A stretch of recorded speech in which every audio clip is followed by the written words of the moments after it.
আগুনের সূত্রপাত বলতে গেলে আমি এখন এটা বলতে পারতাছি না, যেহেতু জানি না, দেখি নাই। আগুন লাগার পরে আমরা সংবাদ পাইছি, আমরা আসছি, এটা দেখতাছি যে এটা হয়তো কোনো পরিকল্পনা আছে, এটা কোনো পরিকল্পনা ভাবে এটা কাজ করছে। আপনি আপনার নৌবাহিনী একজন আপনি কর্মকর্তা, আপনার মনে হচ্ছে যে এটা একটা ঘটনা এবং পরিকল্পিতভাবে এখানে আগুন লাগানো হয়েছে। দর্শক যেমনটা আপনারা এখানে শুনতে পেলেন,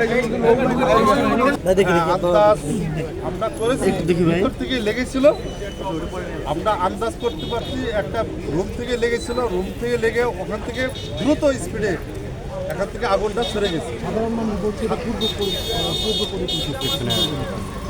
সাধারণ মানুষ বলতে পারে পূর্ব পরিকল্পনা, এটা আমরা যেহেতু জানি না, দেখি নাই। আগুন লাগার পরে আমরা সংবাদ পাইছি, আমরা আসছি, আমাদের নৌবাহিনীর ফায়ার সার্ভিসে আসছি, আমরা এখানে আরও আমাদের ভাইয়েরা আমাদের সহযোগিতা করছে। এখন আমরা সর্বোচ্চ চেষ্টা করতেছি এবং করব ইনশাআল্লাহ। এটা আমরা আমাদের দায়িত্বের কোনো অবহেলা করব না। ভাইয়া, এটা আগুনের সূত্রপাত বলবেন?